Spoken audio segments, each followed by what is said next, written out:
Sir, how do you know that the person you are with is the right person for you? Whoa, popular, eh? It once happened. Shankaran Pillai was at the family dinner, and when everybody settled down for dinner, he stood up at the table and announced, "I am going to marry Lucy, who's just across the street." I hope that's not the name. No, it isn't. Then the father said, "What? You going to marry Lucy? She has nothing. She's like a tramp. You're going to marry that Lucy?" Mother said, "What? You're going to marry that Lucy?" The uncles always pitch in these kind of matters, you know.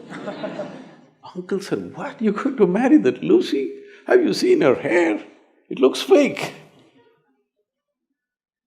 The aunt, "What? You're going to marry Lucy? She's always painted. You're going to marry that painted woman?"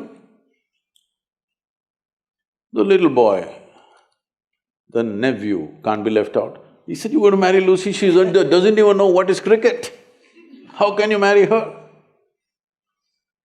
Shankaran Pillai stood his ground and said, "Yes, I'm going to marry Lucy." Everybody asked in one voice, "Why?" He said, "Because she has no family." There are no many opinions to battle with. So, who is the right person? I don't want to take away all the romance from your life. But let me tell you this, there is no right person on this planet. If you put your heart into something, something may become wonderful. Is it the right thing? There's no right thing. Nobody ever found the right person anywhere, okay? If you get into that kind of unrealistic mindset, "I have found the right person," oh, you will be soon disappointed. You must understand, there is no right person. First thing is to see whether I am the right person. Yes, am I the right person? And there are no right people on this planet. If you understand, you have your nonsense, they have their nonsense, we can adjust nonsense. Go on. We must understand relationships are formed for various needs. There are physical needs, there are psychological needs, there are emotional needs, there may be social needs, there may be financial needs, various kinds of needs. So when you're going to somebody with so many needs, you're going as a beggar, and a beggar cannot choose. Hello? Beggar eat what comes his way, isn't it? He cannot choose. So, if you really want to make a choice in this world, first and foremost thing is, you bring yourself to your place where your experience of life is just pleasant by yourself. You're wonderful. Now, let us see what gets drawn to this one. If you're really wonderful, things will happen in every way, I'm saying. In terms of career, in terms of marriage, in terms of relationships, the best will happen to you because you made yourself like this. Instead of trying to work on somebody and fix them, if you work upon yourself and make you so wonderful that everybody wants to be with you, then there is a choice. And this whole thing is an American thing, that there is a soulmate somewhere. God made just one more person just for you. But these days, every 2 years, he keeps making one more person just for you. Obviously, God is making too many mistakes with you. See, body needs a mate, understandable. Maybe psychologically also you need a mate, understandable. Emotionally you need a mate.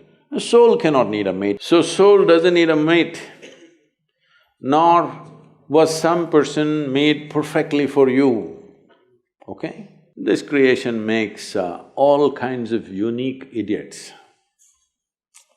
If you understand you are one kind of idiot and the others are different kind, you will understand their nonsense because you know you got your stuff. If you think you're perfect and God has chosen you and He's made another person perfect somewhere else, you're heading for a disaster, okay? There's no such thing. Even, people today, after 5,000 years, people are still adulating and worshipping Krishna as the greatest lover, but his wives are dead unhappy with the guy. Yes. So, you're not going to find any perfect person. If you invest a deep sense of involvement, something wonderful may happen. It's because of your involvement, not because the other person is fantastic. No. Even if you choose a fool, actually it's easy that way. If they're not stupid, why would they come to you first of all? No, I'm just being nasty. So, even if you choose a fool, it doesn't matter. If you involve yourself, it can turn out very beautiful. You chose the smartest person in the universe, it could be a disaster. So, do not think in terms of, whatever this made for each other nonsense. No, you choose the opposite actually. But after some time, after a little bit of time, you slowly start expecting they're just like you. This is a serious mistake. Because if one more person becomes just like you won't be able to bear with them for 2 days. Hello? Please tell me. If there's one more person just like you at home, could you live there? You're glad they're different. It's wonderful, nobody is like you, isn't it? Nobody is like you on this planet. Try and see. Nobody is like you, and that's good. Don't look for sameness, not necessary. It's a difference which makes the… because of the difference you tango, not otherwise